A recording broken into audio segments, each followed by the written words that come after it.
안녕하세요. 오늘은 두 가지로 한번 관상에 대해서 공부를 한번 해보겠습니다. 제가 무령관상에 대해서 말씀을 많이 드렸죠. 그리고 사례도 굉장히 많이 드렸습니다. 그래서 무령관상이라는 것은 사람을 동물에 빗대어서 운명을 감정하는 것입니다. 무령관상에는 단일무령하고 복합무령이 있습니다. 단일무령이라는 것은 하나,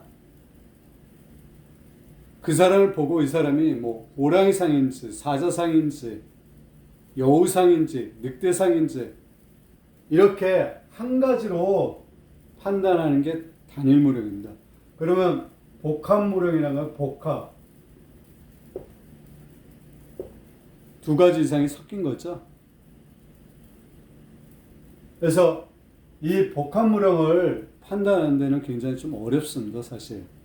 그래서 역사적인 사례로 한번 이 복합무령에 대해서 한번 공부를 한번 해보겠습니다. 사진 한번 보십시오. 두 장이 있습니다. 이 사람이 누구냐면 도요토미 히데요시입니다. 풍신수길이죠. 1537년에서 1598년 61세에 돌아가셨습니다.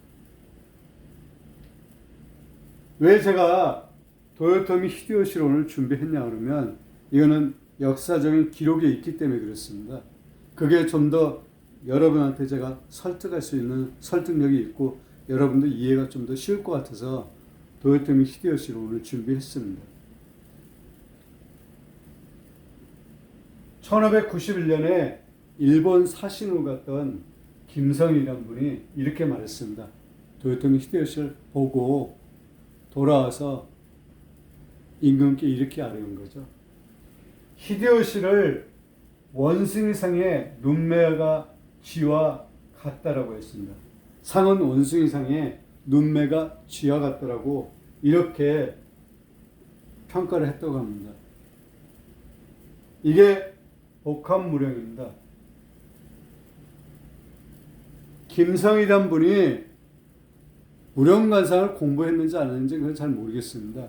하지만 도요토미 히데요시를 보고 이 얼굴을 보고 원숭이상의 눈매가 쥐와 같다라고 그렇게 평가를 했습니다. 한번 얼굴 한번 보십시오. 원숭이하고 이 얼굴 한번 보십시오. 이 얼굴이 좀 더 이해를 쉽게 할 수 있습니다. 그리고 일본사의 기록에 의하면 도요토미 히데요시는 왜소한 체격에 못생겼다라고 했습니다. 그리고 별명이 원숭이였다고 합니다.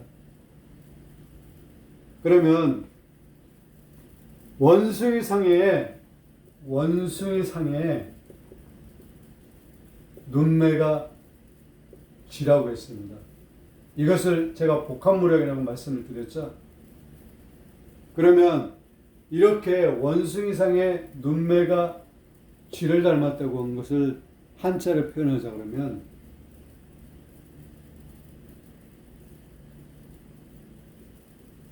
원면 서안이라고 표현을 제가 하겠습니다. 원숭이 면은 얼굴 면자입니다. 원숭이 얼굴에 서는 쥐입니다. 쥐 안을 해도 쥐 서안이 아니라 서목으로 하겠습니다. 눈목 잘 쓰게 서목. 원면 서목의 상을 갖고 있는 것입니다. 그러면 여기에 특징이 있겠죠. 제가 도요토미 히데요시 인물에 대해서 평을 하지 않겠습니다. 평가를 하지 않겠습니다. 그 평가가 궁금하신 분들은 호타 사이트에 살펴보면 도요토미 히데요시 평가에 대해서 나와 있습니다. 그것을 참고해서 보십시오. 오늘은 그 평가가 아니라 역사적인 사례로 도요토미 히데요시는 원숭이상의 눈매가 쥐를 닮았다고 해서 이렇게 복합무령으로 제가 오늘 한번 표현을 해봤습니다. 원면 서목의 상을 갖고 있다. 이게 바로 복합무령인 것입니다. 이렇게 표현을 하시게 됩니다. 그러면 또 한 가지는 뭘 공부할 것이냐면 이 사진 세 장을 한번 보십시오. 도요토미 히데시가 눈매가 쥐와 같다고 했죠. 역시 눈에 대해서 한번 공부를 한번 해보겠습니다. 이분들 세 분이 계시는데 전체적인 얼굴을 공개하지 이분들은 못할 상황입니다. 그래서 요 눈만 제가 준비를 했습니다.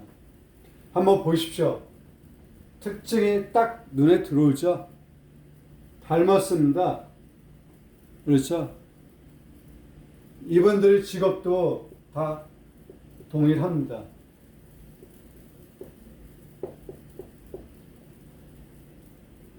눈 한번 보십시오. 이 눈. 얼굴 전체를 공개하면 여러분도 단박에 알 수 있습니다. 물론 이 세 사진을 보고 단박에 아시는 분도 계실 것입니다. 제가 기에 대해서 한번 공부를 한번 여러분하고 했죠. 기에는 음기하고 양기가 있습니다. 이 기가 풍수지리에서도 많이 쓰이죠. 음택, 양택 이렇게 나누죠.